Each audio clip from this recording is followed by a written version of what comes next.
G'day legends, welcome back to Roadside, presented by Zwift. Good to have you tuning back in again. We've got a massive show. The cycling world's just imploding, Tommy.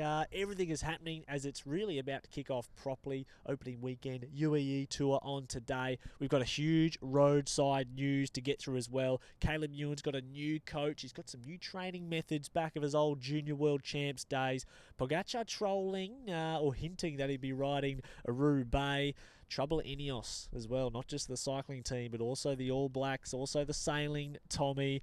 And could Mads Pedersen be out of LIDL-TREK? That's what we're going to be unpacking today. Yeah, plenty on the menu, mate. It's just been simmering away for the last month. It's sort of had that TDU, the Australian Summer of Cycling, and now we're into the thick of it, aren't we? Bring it on. We're in the thick of it. We're also going to choose our top 3 breakout riders of the year and what's going to be the story of the cycling year this year. We're also going to put our, our choices forward towards the end of today's episode. But Tommy, it's been only a fortnight since the last show. Of course, every Wednesday, every second Wednesday, this show is out. Feels like forever, mate. What have you been up to? Mate, I've actually been logging Ks on the bike, mate. I've been getting rinsed back on the bike. Got a new set of chain rings on it. Put on the 53 too. Oh, that's a standard, mate. 53.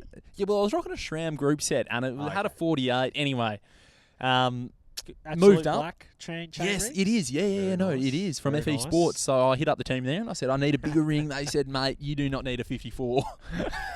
So no, look, I've been logging Ks, mate, getting a little bit of fitness. I'm sick of trying to get fit.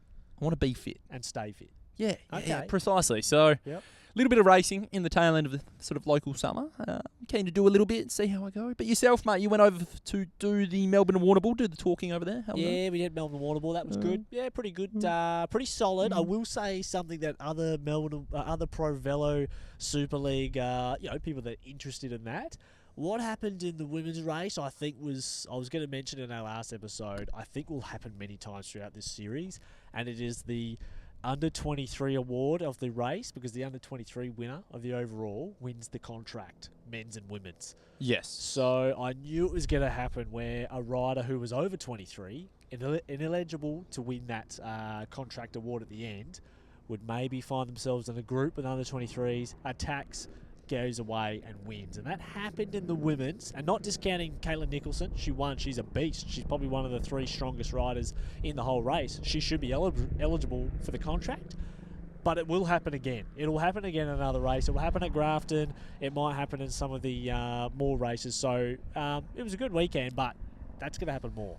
Yes. It's going to be an issue that's going to come to a head, isn't it? As we get to sort of the business end of it. Yeah, it's like a GC, and then you let someone go up the road for the stage sort of thing. A few deals will be cut. I thought it would happen more on the men's side than the women's, but I tell you what, Caitlin Nicholson, she's going to be in the front group of those races of the Pro Velo Super League many times, so she's got a good opportunity to win some more events there. Yeah, quality rider, mate. You get up to any sort of naughtiness while you're on tour? There was the Legends dinner, mate, and I did put a few pots away, as they call them in Melbourne. Very strange, but club prices down at the Lawn Bowls Club. You wouldn't know what the price is. You'd have some old bloke buying your beers. You'd be edging. The Legends dinner at the Wardy is very good, so I enjoyed that. And you don't always get a great talking legend. You get a legend, no doubt, a former Warney winner. But this guy was blood from his own. Mr. Tracy. He was an absolute legend. So okay. It was really good. Now, everyone, make sure you're following us on the socials. YouTube, please subscribe. Apple, Spotify, subscribe on those platforms. We've got the old Polair helicopter above. Yeah, we do. We're out the back of mine, hey, so there's a little bit going on. They're trying to tune in from above. And, make sure you subscribe on all the platforms. And, of course, Instagram as well. All the links are below. But it's time to get into our huge episode. So much to unpack. And we're going to get started right after this. Well, it's the FE Sports Roadside News section, mate. So we do our due diligence here and we compile what's been around. Look, the biggest yarn going around, I'm not even going to call it news, was Pog riding the Carrefour de l'Arbre and through the trench of Arenberg. It's a tasty, tasty section of gossip, isn't it? Pogacar rolling it. What's he doing over there? What's he doing in the north of France in the shit before spring, where he should be in the sunshine down near the Côte d'Azur, training the house down? He has just been logging kilometres on the pavé. He's He come has. out and he said, no, look, nothing's ever set in stone. No season, is ever, rock solid. But this has got a whiff of opportunity, doesn't it? It almost broke the internet. I'm just looking to see how many views it got on there. Just in a couple of days, it's got over 5 million views. So just on Instagram alone, let alone on Twitter and everything else it was going along, the videos of him riding the cobbled sectors. And not only that, it wasn't just those videos that came out, but it was the interviews. They interviewed Max Tin, the director who obviously works with the scheduling. He did not rule it out. And he combined it with the Vuelta as also. He said, Vuelta, Roubaix, we'll see. At the moment, it's a no, but they make the final call after Flanders. I'm like, whoa, that's pretty close to make the call for Roubaix after Flanders. And I take that as if he wins or if he loses and he does not injure himself, he races Roubaix. Because if he races, big hypothetical if he races Flanders and he crashes and if he crashes at any point like a proper crash, he's not racing Roubaix. But if he gets through cleanly, he has a win. He's probably more likely to race Roubaix if he loses. Yeah, I agree, because he's got that sort of attitude towards every race as an opportunity. He's got that hunger. Yeah. We always speak of, him as sort of the second coming of the cannibal. So his attitude, I think, if he's there, and he wants to do it. I don't think he's ever raced it. He wants to do it. He won't. Well, he was destroying it on the Roubaix stage when they did it in the Tour de France a few years ago. Question is would he win? I think he has every chance to win. I think there are worse guys who ride the pavé who have done better in cobbled classics. I think he's so strong. His ability to handle and ride a bike, gives him a chance. Roubaix is a roulette. It gives him a chance to be in the mix, I think, because he's that good. Fucking Do you think Degenkov was in that final group last year when he got fucking shoulder charged? Yeah, but he's a weapon. He is a weapon. I love Dej. Well, the last time I did my research here, Tommy, this is actually a line, not a line, but this is a stat that Daniel Freebos, the great man, he would pull up on the cycling podcast. Who does do quite a lot of due diligence. He does. Yes. Nobody under the weight of 70 kilos has won Paris-Roubaix since 2001, and that was Service Carnarvon, or Narvin, the great man. So 2001... one rider over the weight of 70 kilos have won Roubaix. Everyone else has been above 70 kegs. Pogacar, his classics weight would be how's he weigh? 63, 64, maybe 65. He's definitely not above 70, even in for the classics period. Maybe 65, I think his weight would be at. So you got to be above 70 kegs to get the Roubaix stones done, and that's just history. That's just science saying big boys only for Roubaix, Tommy. So you don't think he can win it? No way. Well, I think he can win it, so we're going to have to wait and see. God, wouldn't this be good, hey? Let's save this little bit of audio here. I wanted to race so bad because you get Van der Poel. He might smoke Van der Poel in Flanders the day before, and then the next week, Mr. Van der Poel goes, "There's no hills here, buddy. Only the stones." Only the stones. Yeah. Well, Van der Poel, he was in a presser the other day for, I forget what race it was, and he was sort of being asked about Tadej. Yep. And he was so just cool, calm, collected. He responded and he was like, look, it'd be good, but yeah, we'll see. He wants to beat the best, don't you? Yeah. They all do, don't they? Yeah. And particularly Van der Poel. He wants to I think he would relish the opportunity to having Pogacar on the start line. It elevates him if he beats Pog in Roubaix. Like, it certainly does. Now, INEOS as well, the company that sponsor, they sponsor, of course, the INEOS Grenadiers. Mr. Radcliffe is the guy who owns that. They've been in the news a lot in the last week or so. And if you don't cover all sports, you might not have seen a lot of this picked up because it actually starts with this sailing team. They sponsor one of the major sailing teams, INEOS, one of their major parts. They're feuding with the sailing team at the moment. So that sailing organisation, I really should have known the name of the team, but they're probably called INEOS. Yeah, it is INEOS. And they apparently have not received their sponsorship funds from INEOS, the company. And then it's the same with the All Blacks. All Blacks, the greatest New Zealand, the greatest rugby union team ever. Number one ranking, Tom, for 90% of the time. Why is he the rankings have been. It just sponsors a lot of sport. But they apparently are also going to, they're talking with lawyers and stuff because they're having disagreements about their funding as well. And there's been a lot of talk about Radcliffe trying to wind down his and clean house with his sponsorship commitments and teams and trim things down. He said it on Geraint Thomas's podcast. And it just, the way INEOS have been going the last 2 years, the way UK cycling has been going, maybe Mr. Radcliffe and his INEOS sponsorship, maybe he's getting tired and fed up. Don't know if he's getting tired and fed up. I think So my understanding is that the way he manages his sporting sponsorships or his involvements is much like a company. Yep. So he has a dedicated company that he's built to manage the investments in all these other third parties. Okay. He's turned around and he's sort of he's cleaning house, so to speak, and maybe he is sort of strong arming some of these negotiations that he struck, and particularly with the All Blacks, I believe there was a trigger in the clause in the contract that they agreed to that he didn't want to proceed beyond 2026, even though there was multiple years there.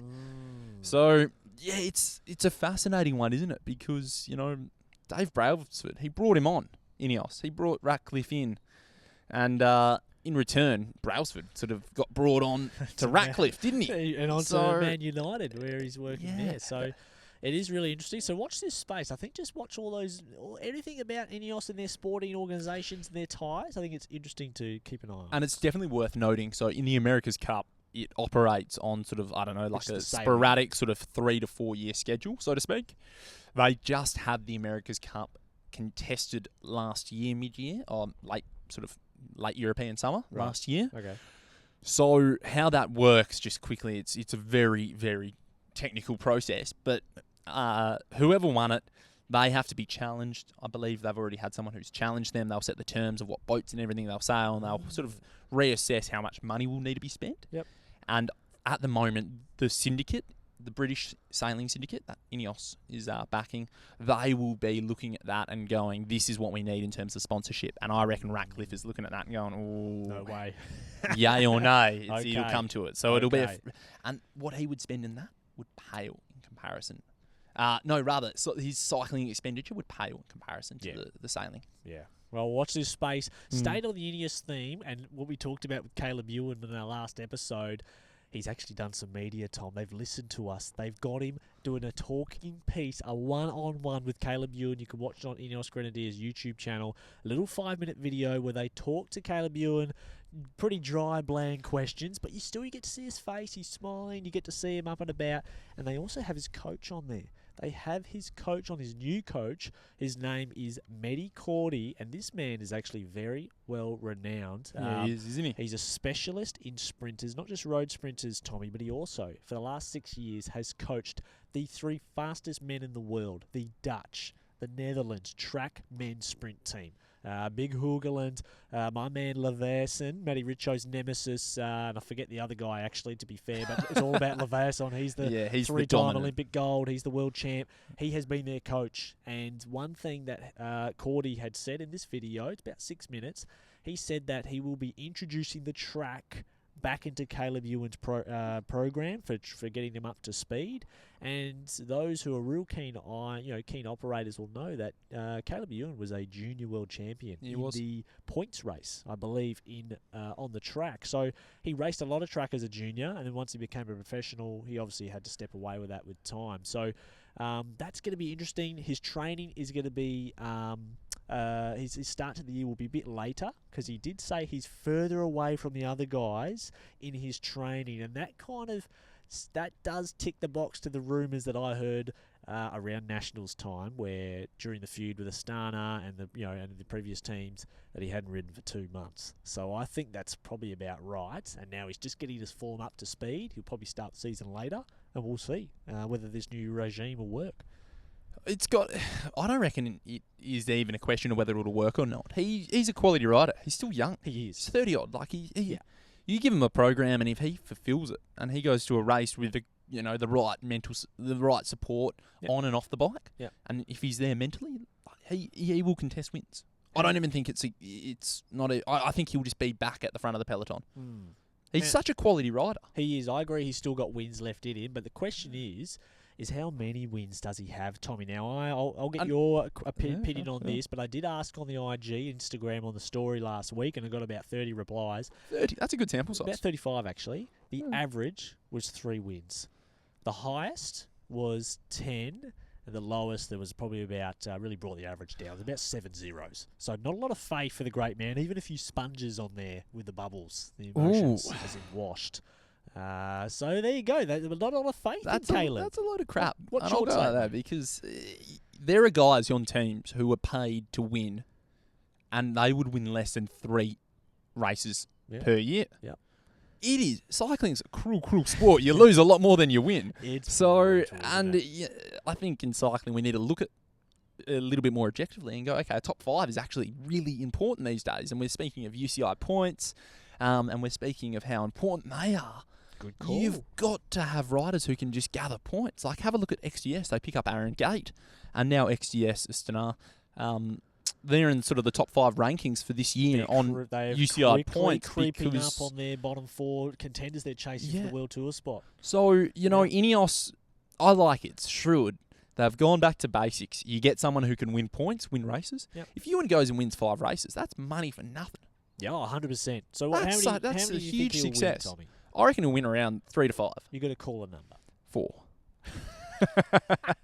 That is 3 to 5. Okay, very good. I think you're about right. I think 5 races is good. What's the par for Ewan? The par is to win a race. So par is 1 win.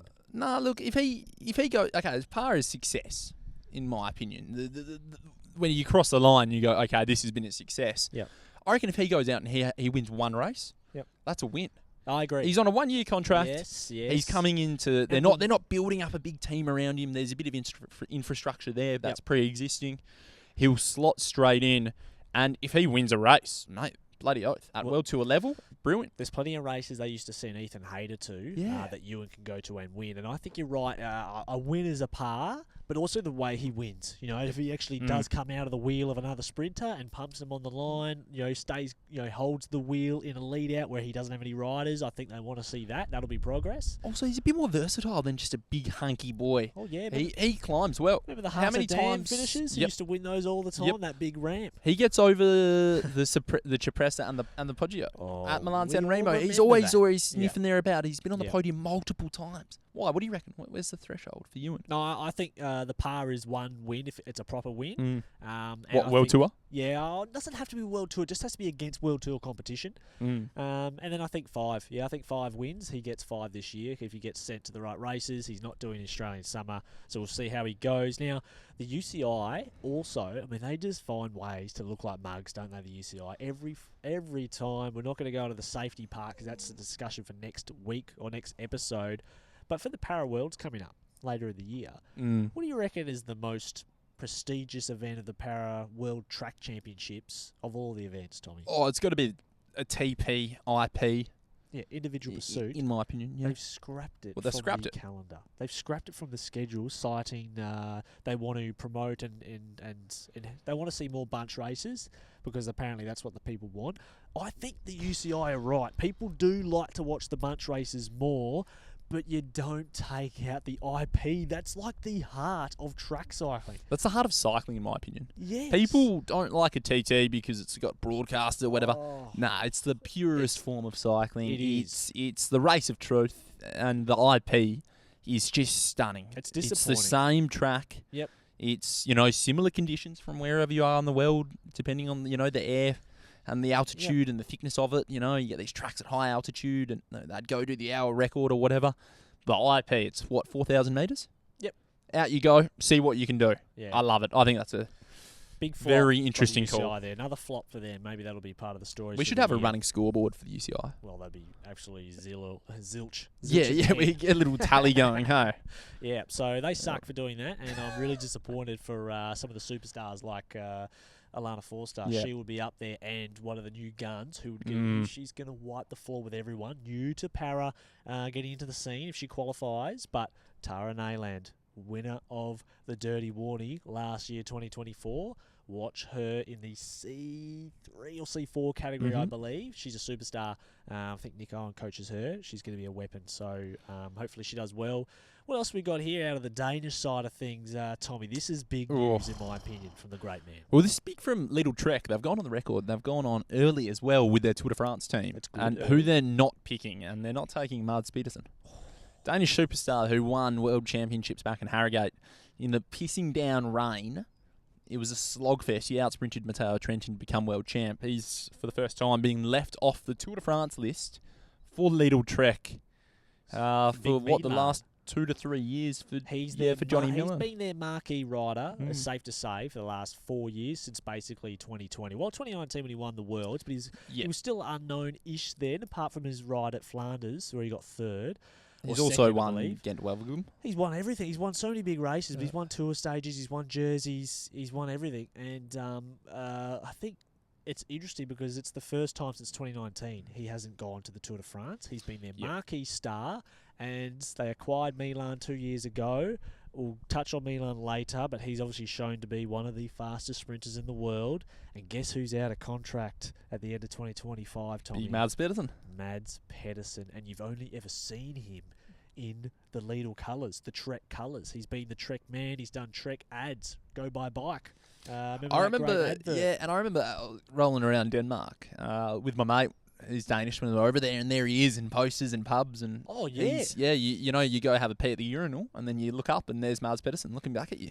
Does he? And Mads was on record. They also interviewed him, and he said, it was a tough conversation. He says it was a bit shit finding out, as he always does. He's black and white. But he goes, you got to get on with it. I can maybe win now a sprint jersey at the Giro and a sprint jersey at the Vuelta, which apparently is his new program. Yeah, no, and he's taking it with both hands. He's going really well at the moment as well. He just won Tour de la Provence, the overall.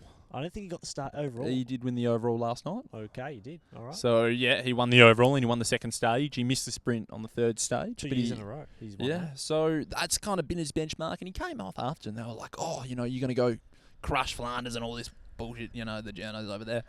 And he just turned around and he just said so blandly, he's like, what do we have, 50 days until Flanders? He's good. I'm not going that good at the moment. And I was like, this is what we want to hear. New listeners, you can go back through the catalogue. We had Mads Pedersen on at start of last year. So go back through the catalogue. You can listen to him. It's very good. I got him talking, and he's a funny man, actually. Do you reckon he's off?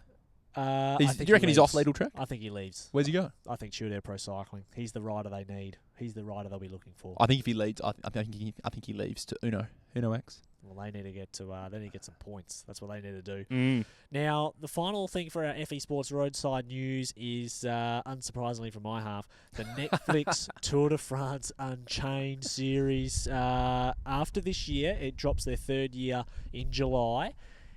It's been scrapped, so it will not be going ahead anymore, and a lot of the reasons have been cited by the producers and all the people in the know is the audience retention just wasn't there, the viewing numbers just wasn't there, and I guess we're not the audience, Tommy, you and I, but I always thought it was shit because it just manufactured rubbish because it made stories up. With the Ben and O'Connor and Jai stuff. Load of shit. Then they were playing on the Jakobsen and Groenewegen stuff, really glorifying crashes, and the crashes were always in the promos.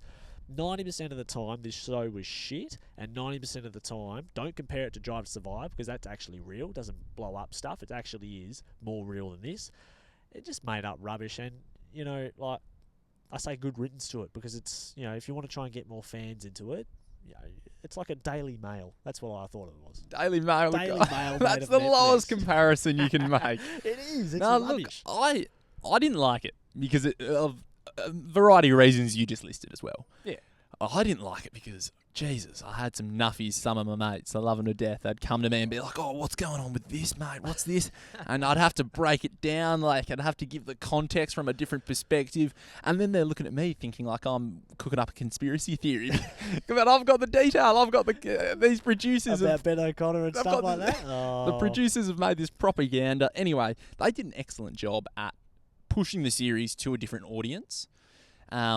And look, at the end of the day, the producers, they're trying to make some gossipy narratives with what's been shot. It would be such a hard job, so I won't, and I'll give them that. But, at the end of the day, it still did bring more people to the sport, didn't it? Well, apparently not enough. But I guess not enough to warrant the money being put into it. Yeah, and they had to pay the teams as well to get access. There was a lot of that and going they on. didn't get all the teams either. You know what else didn't work? It's just you have to wait till next year to see it. So they're going to put out their final one comes out before the tour this year. They're trying to time it, of course, when the hype builds, but it's too late. all those stories, you're like, oh, I kind of forgot that happened. They need the real thing was putting it out like 2 weeks later. What are they going to do? Turning it Drop around. it? No, you can't drop it then. Mate, But it's they fresh. could not do that quickly. I know, but that's what I'm saying. Like the latency and when the actual show's at least 12 months later, it's like releasing a behind the scenes of the No. grand final for the footy. A year later, who cares? I've forgotten about it. There's been a whole 11 months full of stories. Well, that's that what have the footy filled does. my brain. The football literally puts out like the grand final promos of last year's grand final Yeah, but not when 10 when episodes. September starts. Yeah, when it's a 2-minute feature piece though of the Collingwood Magpies winning. So But I haven't Colin- just you- given away geez, my you had- team. I yeah, love the you Pies, did. man. I love the Pies. So I did hear a rumour that they are the directors, the people, box to box media, I think it's called. Mhm. They are turning their eye towards the women's race, which I think is a very good idea, as long as Yep. they don't blow up rubbish stories. So do it Yes. properly. There's enough action. There's enough drama Yeah, there's heaps going on. already in there. You don't need to do Also, one of the major issues was that it was pitched to the teams as this big international, showcase, and then the whole thing's in French. it. Yes. And that left a gripe with a lot of teams that went, hold up, yes, we might be, Italian, Spanish, whatever, but it was kind of like a lot of the teams use English as their main language. or, sponsors, and their sort of target markets for those sponsors were English, and they kind of thought, we're not getting anything out of this. Yeah. You're paying us pittance to do it. So, yeah, get off our bus. Yeah, Unchained. See you later. All right, so Tommy, FE Sports, we love FE Sports. Of course, they've supported us for the last 2.5 years, and we're just one email away, actually. It's been confirmed, but one email away from locking in our next 12 months You'd with be FE Sports. you'd be pretty good at the bartering table. Hey, I'm glad you're handling that end of pretty it. good That on end the of it. emails. Yeah. There's been a lot of back and forth, and it's been great to have FE Sports support. There's a bit of financial support as well, and also products and prizes. We've got to send some prizes out, but big thanks to FE Sports. Now, I'm getting a new bike, Tommy. It's arriving on Wednesday, okay? Big thanks to Canyon. Big thanks to JJ, Mr. Jared Jones, the Jones family. Getting Canyon whip. Hey, superstars. Aero Road or Ultimate? No, Ultimate. Ultimate, very nice. Lightweight climber bike, mate. But I'm decking it out. They come with DT Swiss wheels, mate. I'm throwing the DT Swiss wheels in the bin. Give them a flick. Getting the new Flick 'em my way. the jeans. Mm. Oh, are you? Ultra Dark. 50mm at the front, 58mm at the rear. Yes. Guess the weight of these two deep dish superstar ultra dark wheels. Now, I can from tell the you G. that they're around 1,300 to 1,400 grams because I've been looking at them myself. I've been looking at this alongside the They're so power meter. They're so I've good. been, oh, mate, they're Well, I've already got the power meter. well, they're a good internal size rim. Yes, they are. They're genuinely pretty good. The So, internal rim width, of course, minimum, it's 23mm, so 30 Yeah. at the exterior. So that when you put on that 28 Yep. Pirelli P0 TLR Mm. race, yeah, it that's hums. going to blow out to a 32 on the rim. And when you look at all the riders these days, have a look at the wheels. They're all riding minimum 30mm on that front and rear wheel. The weight for these Magine Ultra Dark XRs, these are the 50 at the front, 58mm at the back, 1390. That's 10 years ago. That was your climbing wheel set. I reckon I had a set of upper carbon wheels that were tubulars that I was racing around with back in the day, and I reckon that's what they weighed in at. Yeah. So for these to come along at this price point, at this Well, weight, I'm Under 2,000 Yeah. bucks, under 2,000 Australian. good. You can pick up a really, really well-regarded carbon wheel. This is not just rubbish. Have a look at GC Performance on his YouTube. Type in any YouTube channel. Just type in Magine XR Ultra Dark. You'll see the reviews on there from all the the main people who people watch. GC we should get them on the Performance pod. is one. I want to have a look at them before you put them on your bike. I'll bring them on. I'll bring them on. Do a yeah. video about them. Yeah. But check them out. Great reviews. Under 2,000 bucks. Magine. Geez, You're pulling out all the stops for Three Peaks, aren't you now? Oh, Hey, the new Three Peaks. new bike, new wheel. Mate, you're desperate. You are absolutely I've got desperate. Three Peaks. Now, for the international listeners, Three Peaks is Australia's hardest fondo. It's really just the Hot most route. hardest one. Yeah, the hot route. In the high country of Victoria, it's 235 kilometres, 4,500 metres elevation. Something you got to 3 train for climbs. properly if you want to enjoy. Mate. How many Ks are you doing a week? I've got over 200,000 kilometres in my legs. That's all you need to know, Tommy, over my cycling time. All right? Well, I can't 5,000 wait. last I can't year. wait to see Megan doing this I've and been just on saying, I'm Zwift. going to drop here. No, I've been on Zwift as well, racing. Got another second last week on a tough race in Scotland course. So I'm using Zwift to try and get my training up as well. And they've just partnered with Trainer Road, by the way. I saw that, plug yeah. in. So if you use Trainer Road, one of those nuffies, you can now use Zwift and have your Trainer Road workouts integrated into it instead of using the Zwift ones, which they were okay, but not Trainer Road level. So well done. You're getting with the wheels, by the way. Are you getting the tubes as well from Magene? Are you buying those like ultra light? You should get those as well. I've already got some ones I got from Pirelli. Yeah, okay. Yeah, I got some Pirelli ones that came in my last set of tyres, so I'll try those first, and then I'll suss them out. Those super lightweight. Yeah. What are they called? What's that material? Yeah, it's like It's like a balloon material. it's like latex. Latex. It's that sort of stuff. Yeah, because I've got a couple on order. But I'm anyway, real keen to see what they're like. Before we get into our discussion points, story of the year, our breakout riders, we did discuss Tom Pidcock last episode. Didn't we? Great debate online. The YouTube went off. The Well, comments, it was a filthy thumbnail, and don't at me for that because Yeah, you got to it play the was. game. You got to play the game on YouTube. It was a and dirty worked. thumbnail. We had 50, 60 comments of people coming in who didn't even watch the video. They'd just seen the thumbnail or the tagline, is Tom Pidcock dumb, or why does everyone hate him? We got some great comments, actually. I thought I would read out here because some of them were very smart as to why do people not like him. We didn't even discuss him. We just discussed that we both liked I him. know, but people see the thumbnail, they're right in there. So here's a couple of good ones. Now, this is a smart one, actually, from Amal, with 3 A's. He goes, while I love Tom, I wonder if his depiction in the Tour de France Unchained documentary might have inadvertently fostered some unfavourable opinions, and his lack of World Tour victories seems at odds with his apparent skill set as a cyclist. I do predict he's going to be on top step multiple times. That's not a bad call. When someone has a lot of talent and doesn't win, they are often maligned with the public because they're like, well, why aren't you winning? That is one thing. And in Tour de France Unchained, he did, they built that battle with him and Cummings in the episode. So that's a good answer by him. Well, yeah, it certainly is. No, I like it. It's a good comment. That was It's not bad. David Bacon. Tommy said, Tom is a Yorkshireman and a typically straight talking. He gives his honest opinions, and this will sometimes offend people. We're proud of him in Leeds. Yeah, sounds like David Bacon. You got a little bit of hometown, hero there. Leeds So, chain look, gang. I don't mind that. And You can this count. one was absolutely gold. Of course, you always cop hate on YouTube. It's so funny. I ruffled at this one. This is the great man line-sided, whoever that is. His profile picture is a picture of a train, so you just know that's going to be great. This is what he said. When you two shandy-drinking knuckleheads can out-sprint, climb, mountain bike, CX, Grand Tour, the mighty Tom, then I'll listen. Until then, nobody likes a pair of twinks slagging people off. Shandy drinking. Slagging. I don't mind a shandy. Shandy's a cracker. That was my first ever beer. With my Oh, dad was it? at the Old Okay. Bailey. Had a little shandy. My dad, I had one. He goes, is that enough, son? And I said, nah, Dad, I've got a few more in me. But we weren't slagging him off. See, this guy didn't even watch the video. No, we like him. You I like fool. him. Yeah. I don't like it. Line-sided, change your profile picture. Even though, trains are cool, but come on, mate. Nah, Turn it you deserve this comment because of that thumbnail you put out. up. That's YouTube's. What you got to do. Now, Tommy, discussion points, right? Presented by Zwift. Let's throw them in there because we love Zwift. Yes, we do. What's going to be the story of the year?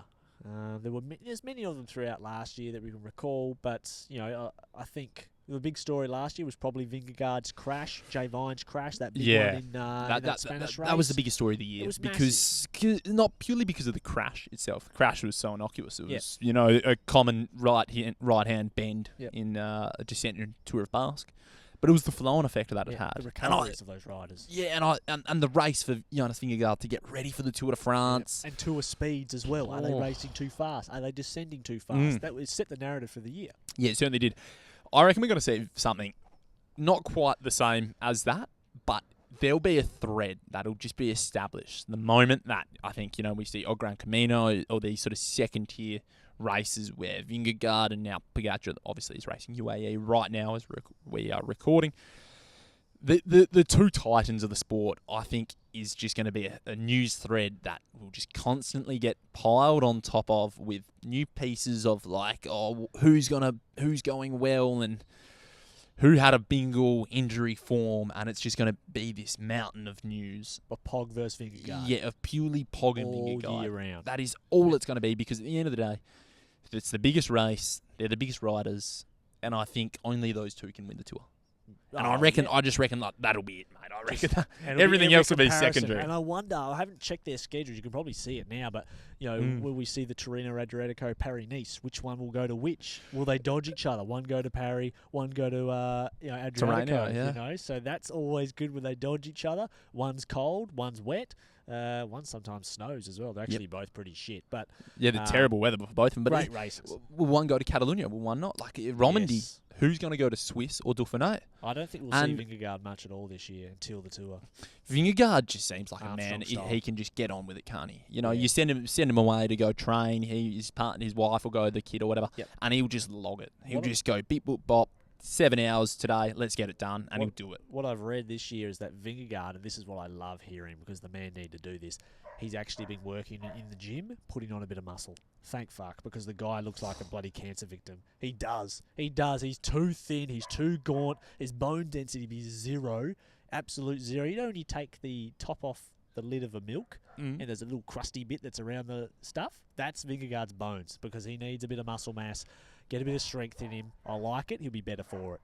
Yeah, look, I can't disagree with that, mate. Where did you pull that comparison from? What, have you just opened up the milk bottle this morning? Nah, they've got them at the council fridge, mate. Everyone cracks them open for their teas. They've got 10 teas a bloody day, these council workers, mate. I'm one of the hard-working ones.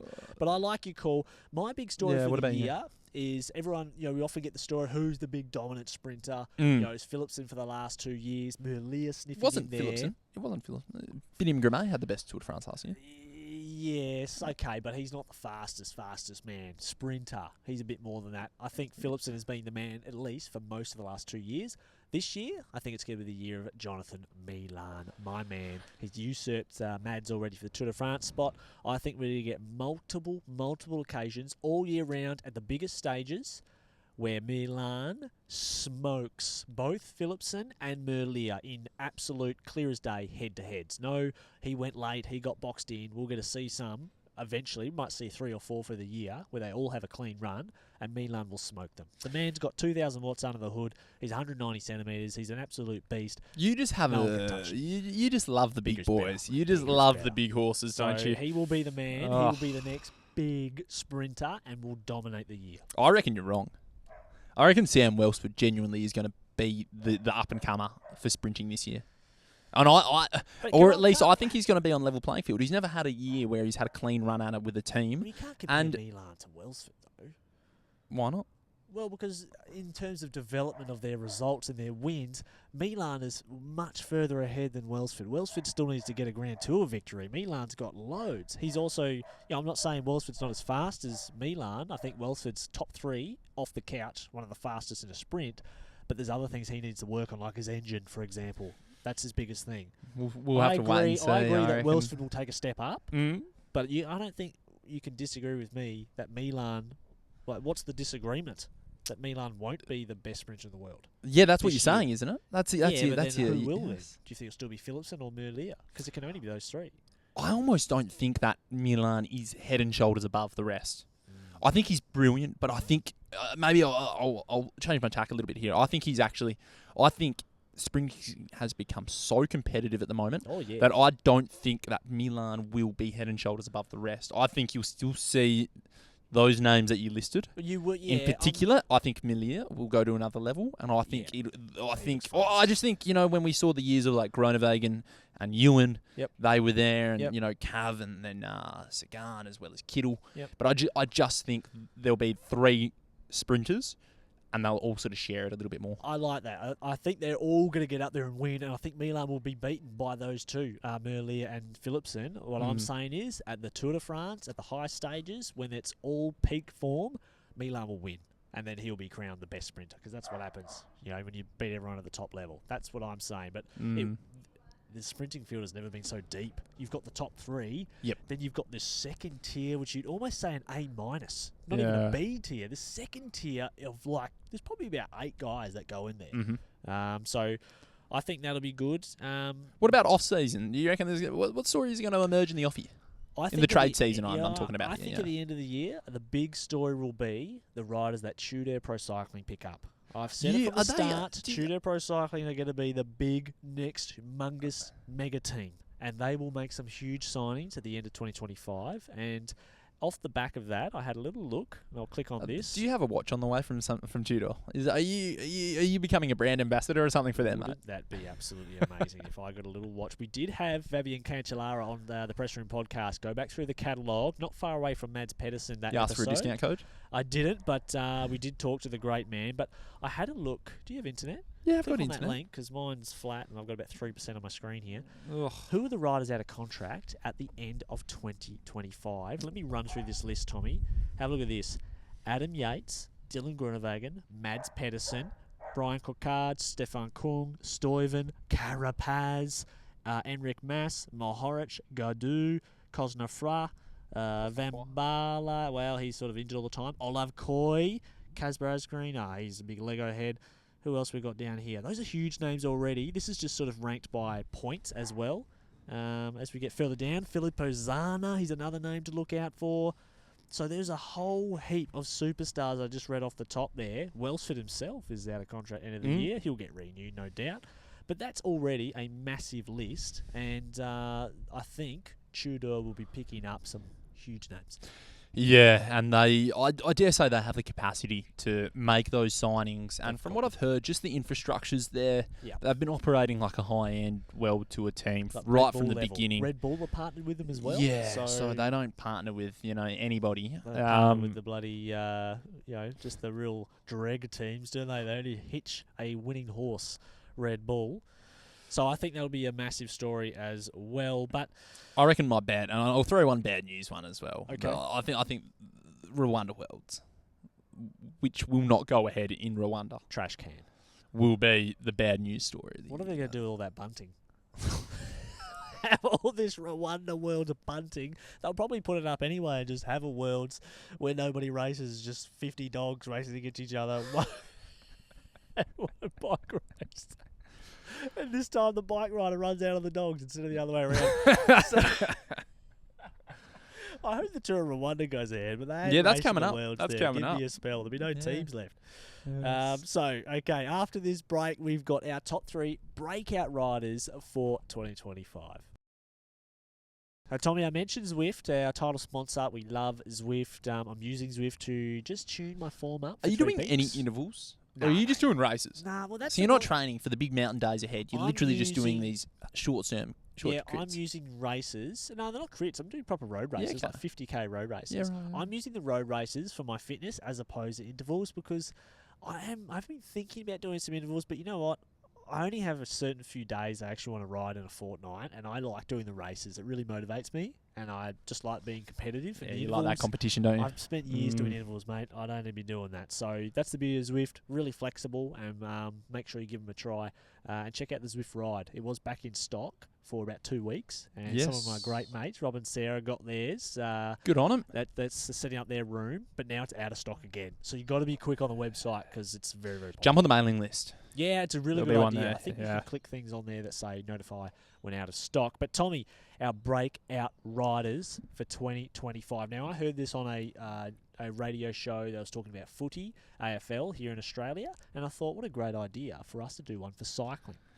For some reason, people listen to our opinions on some of this. So, mate, who have you got? We've gone, to break it down, we went Climber, Sprinter, Classics. Classics just kind of like a one-dayer or someone who can roll the dice and win on their day. Female, male, female. And breakout is it's a term that we can decide what's a breakout. It could come from no wins to winning a first race or being in the finale group after being in Group 3 for your whole career. Or it's a loose term. It's a loose term. You could step up a level like Milan to go to the Big King or Welsford to go to that top tier. He's probably sitting B+, B++. Now he's looking to get to the A grade tier. We think he can. UAE Tour is happening right now. It is. Lead out trains. Mate, it is. I can tell you what, there's 92 kilometres to go. We've got a break of 3 up the road. I hope it's not that Saudi team. Remember they all got DNF? They're probably still on the highway, just getting blown around.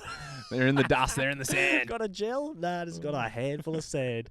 Now, our top who do you have? 3 Come on. breakout riders. Now, we pick my Climber. Now, this is hot take. I've been really... That's not a breakout. wait a second. What is this? Don't laugh. No, Almeida, he sits at, let's say he's one of the top 10 climbers in the world. Obviously, he's podiumed a Grand Tour before, the Giro. He's been top 10, as a helper. As a leader, he got that third place in the Giro from memory. Loves getting piped at the start of the climb, TTing himself back on.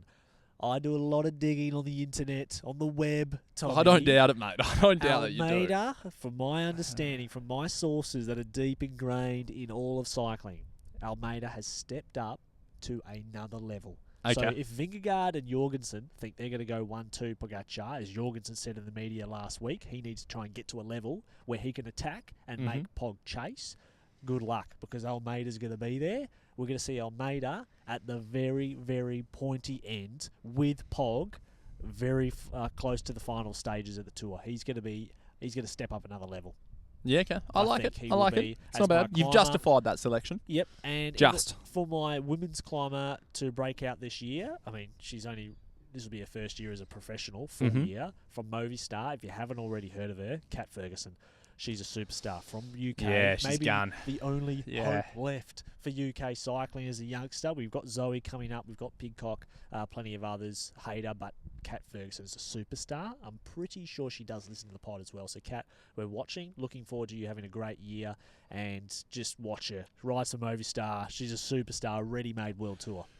Yeah. There was so much hype around her coming into the World Tour. So it's going to be really interesting following her journey. And she seems like she's just level-headed. And by Breakout, I think we're going to see her in the Group 1s, the finale group of many, many races in her first year as a 19-year-old, 18, 19. Love to see it. She won't necessarily win, but she's going to be in that. You're going to look in that group, that finale group, and you go, whoa, Kat Ferguson, JT, whoa, not bad. For me, mate, on the women's side, climber, Neve Bradbury. She is obviously not new to the sport. She's been very familiar face at the top end of the GC battles. But really, she's won a stage at the Giro d'Italia and Tour of Swiss. Yep. But she just is, I reckon she's on, the cusp of going on and winning big GC races. Okay. So I really reckon she's just going to go to another level.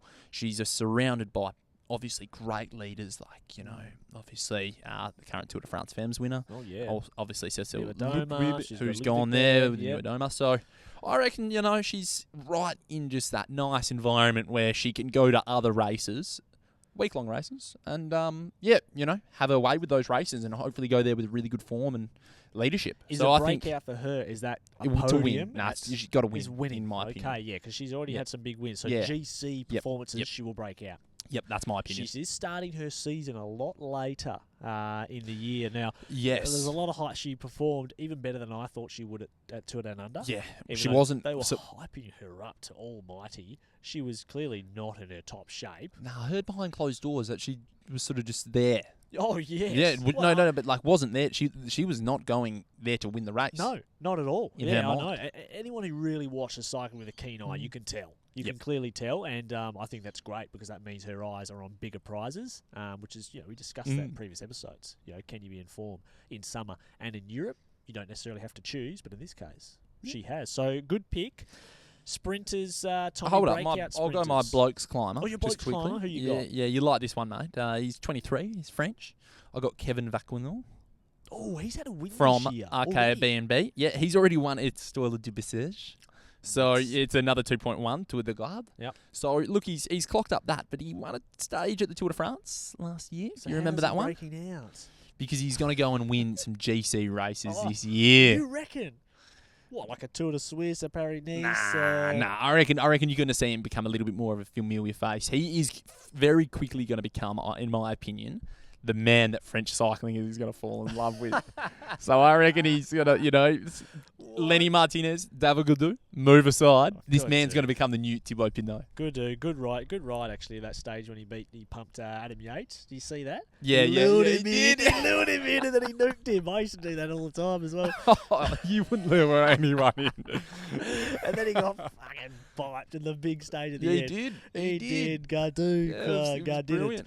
But I like that call. I'm not sure how you could really break out win a GC of a small race if you've already won a Tour de France stage. But Well, the one he won at the Tour de France stage was a bit of a roll of the stinky dice. breakaway. Yeah, it was Okay. good. They got it wrong, the chasers. Nothing wrong with the break stage. What about your fast? Give me your sprinters. Sprinters? Again, like Vauquelin, the great man, this man's already won a race this year, but Paul Magnier from Quick Step. I actually think he's also from France. Fuck knows. I don't know. You But haven't done your research he yet. rides for Quick Step. I saw him last year competing, and he got 2 wins last year, smaller races, but dominant wins. Took another great win, a nice second place. Second place to Morgato, the Mexican.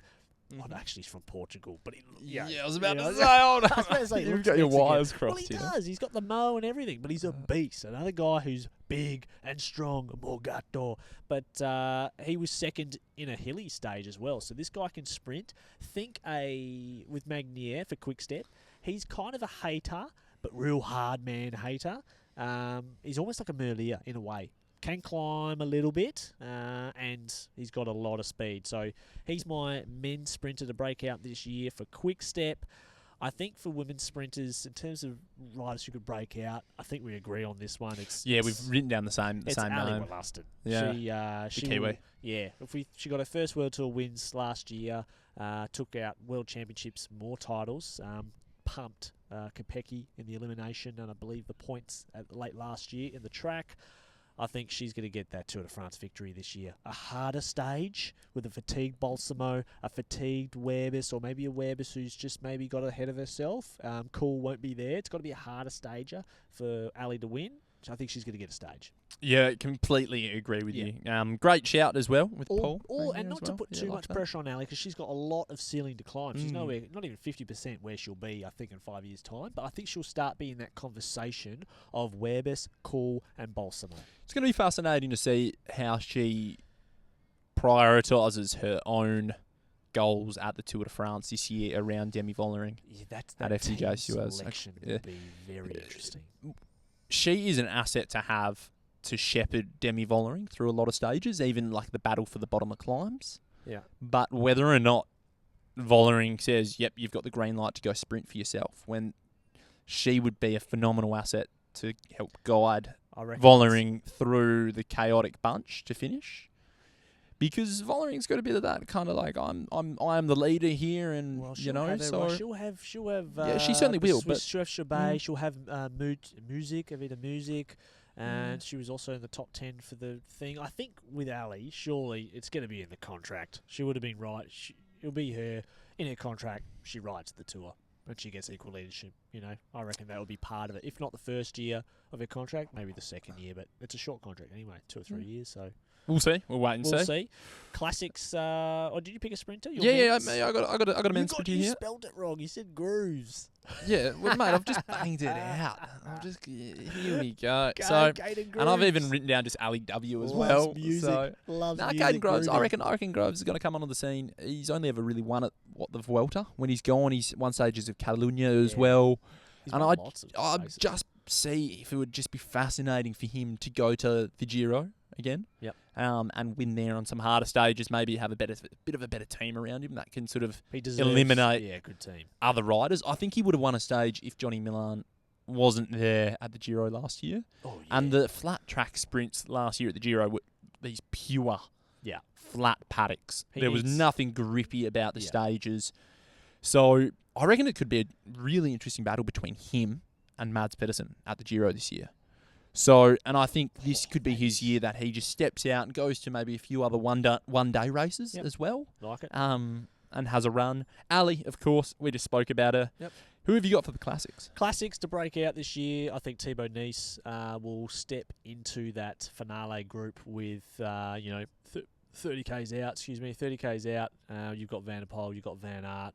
Remco and some of them. I think Thibaut Nice is going to be there for a lot of a wider scope. He might not be there for Roubaix. He is light under that 70 kilos, but I think we'll see him at the pointy end of almost every classic he races. Yep, absolutely. He's a superstar, and I really, really like Thibaut Nice. And another guy who Mads Pedersen will just be looking over his shoulder, because if he gets a really good result, and let's say Mads signs on again for another 2 years just to see how he goes in the team, all of a sudden, in 2 years' time, you're probably joint leader with Thibaut Nice. Yeah, and then absolutely. Milan goes, you know what? I'm 195 kegs, centimetres, and I've got 2,000 watts under the 90 hood, kegs. and I'm a bloody gold medalist on the track. I've got the engine. I might ride Roubaix, and all of a sudden Mads is out of a job. So Thibaut Nice for me, and in the women's, I mean, this is kind of like your this is like your Vacquelon pick, but Puck Pedersen for me. You've written it wrong as well. Puck Pedersen, I know how to say Yeah, Puck Pedersen, superstar. She here we won. We were actually in Liège at the Tour de France Femmes last year. On the top of the VIP cart, had a waffle station there, and Yeah, Megan and I were just ducking into the waffle station You as guys- we yeah, watched You would be, hey. Niewiadoma, Vollering, and Pedersen come to the line in a 3-up sprint, and Pedersen just Puck smoked them. Yeah, she did. It was so impressive. I think in the classics, Tommy, she will be. She's been there in the top 10 group, sometimes in the top 4 group, and she's podiumed 1 or 2 as well. I think we're going to see her be in the mix for a victory. So she's going to podium most races, and she'll get a victory. She'll go another level. How old is she? She's 22. Wow. She's a superstar. Last year was her first full road season. Was it? A freak Whoa. of nature. She took a Tour de France Femmes victory. So she's one of the most talented. Who knows how good she could be. Oh, I'm excited to see that. Who you Bring got, that mate? on. Who you On got? the women's side, Zoe Baxter. Oh, that's Maybe a low-hanging good fruit. pick. I'll tell you what, mate. I reckon she, with the cross background, obviously the big name, the Backstead background, Yep. there's a little bit of an aura of expectation to get up there and win, and maybe I think she will just go about her business. She won't be too flustered. She's early 20s as well. Yeah. And I think she's just in that nice sweet spot with Canyon Tram where they're managing that really well. Yes, they are. So They they are. just seem to get that right in that team, don't they? Yeah, well, they've got a great man there, Stephen Gallagher, and of course Beth DeRea, some superstars in there. Her dad now, Maggie Backstead, is in that team. So I think with Zoe, they're playing the long game. Yep. She progressed another level in the cross, just gone. She progressed another level, getting really closer to the pointy end of the elite races as well, but still racing in the under 23 category. One thing about Zoe Backstead that you would just think is, maybe you wouldn't be surprised, but I was told that Zoe gets incredibly nervous on the start line. Really? Like, to the point where it's very, very, the anxiety levels are extremely high, and that actually, for those of you who've experienced that sort of level Not of a anxiety, nice feeling. it's not, and it saps a lot of energy out of you that you don't know it's there. And not only on the start line, but you're on the bus leading to it. This energy is just building away. So the bigger the occasion, she's super nervous, and I think that's just youth. So that will slowly go away. You do it more often racing in that environment. Take the pressure off no her. doubt. Do you notice how they really take that? You don't hear as much about Zoe. They just steer to their big stars, the Niewiadomas, the rest of them. Particularly with media work as well. Yeah, And keep whenever it- they do media work with Zoe, it seems like from the outside looking in that it's all just really nicely controlled and they do a great job of it. And speaking of media, go and listen to our podcast with Zoe. It's a fantastic way to get to know her. She's a quirky young woman, actually, Zoe. Very funny, loves a Lego, loves everything, very talkative. So go and listen to that back through the catalogue. And what about your men's Final, breakout mate. rider? Final with, the men's classics breakout. Alan Hay. How do you pronounce this one? Hatherley, the mountain biker. Like your climbing classics. Your, what do they call them? The autumn classics. Yeah, look, The I'm Ardennes. not going to lie. I knew absolutely nothing about it. Absolutely Wouldn't be the only one, mate. nothing Unless you about watched the him. Olympic mountain bike race. I watched it as well. Well, according to old mate with the train profile picture, we don't know anything about Tom Pidcock who won that race. So Mate, I'll put my hand up. Look, he won the bronze at the games on the mountain bike, and now he's signed with Jaco Alula for a he's couple a world of years. champion now. as So well. world champ on the mountain bike. So he's obviously a quality rider. He's 28, South African. He's a South African champ. He is obviously someone who's just got a big engine and has finally gone, I want to go ride road. And, Jaco did a really, really good job signing him. So, yeah, that's me. I wonder what he's getting paid. Probably dog shit, eh? Nah, it'd be all right. You reckon? It would I have reckon to they be. would have moneyballed him big time. Jaco don't have a huge budget. They said they've got a mid budget. No, yeah, but I think they would paid see O'Connor this as a hefty shrewd fee as signing. well.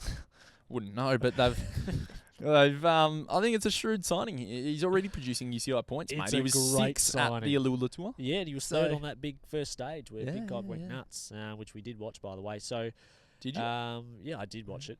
Alan Hathley, great pick. I really like it. So, interested. Give us your thoughts. Who do you think are going to be the breakout riders for this year? Have we just picked riders that are already good? I don't think so. We've picked a few You winners. picked Yower, mate. And at the end of the year, no, I'm serious. He will go up another level. He'll go up another level. At the end of the year, we will review this and just see how we went Okay. as a reviewer. So we'll put that in our calendar. Let's put a slab on it. We'll put a slab of, Pirelli tyres. Yeah, put a slab of Pirelli. That's so expensive. Yeah, a slab of But if you're Pirellis. sponsored by FE, it's free. So Oh. it should be called FREE Sports. That is what it is for us because we love them and they love us as well. Before What's you coming go, up, Tommy? who wins the first stage of the UAE Tour? While we're recording, just have a punt. Pogacar wins easily. No, the first stage. Pogacar wins the first stage. Everyone thinks it's a sprint stage. I think it's easy enough for Pog to win on that new rubbish bike too. You reckon? I think he wins. Look at that profile, man. You look at the profile up. He wins. He's not there to muck around. He's there to count his chips. He wants to get a few more watches, a few more notches in the belt. Who do you think wins? Look at you scrounging. You don't even know who's there. I love how you just jumped on Pog so quickly. Because I've already Just looked at the so stage, quickly. mate. Nah, mate, I've been working all day. I've been hard at work, slaving away on the tools. Melting in the 35-degree heat all day. I'll just pull up the start list and do a little bit of due diligence here. Well, what about Philipsen? I'll go Philipsen. Okay. He's right at the top of the list. Yeah, It's very alphabetical. Good. Very good. Now, speaking of that, don't forget, next week, of course, every fortnight this show is out, everyone, so make sure you subscribe. But we've got our Classics preview coming up. Yep. Next week, we'll be previewing the opening weekend. On Loop starts on the 1st of March, I believe. No, 28th of Feb. It's No. coming up in a couple of weeks. Check it out it's for me. first of March, mate. First of March. It's the 1st and 2nd of March. And we'll be is that opening previewing weekend. just that whole opening Classics period. The riders to look out for. Can you say the newspaper that sponsors Omloop? Isn't it Hep Newsblad? Yeah, it is. There you go. I know my stuff. I know my stuff. So look out for the episode as well. We're going to have to do our deep diving, Tommy. Yeah, we'll actually put a bit of time into that one. Can't wait to see you guys again next week and next fortnight, every second Wednesday. This is Roadside, presented by Zwift.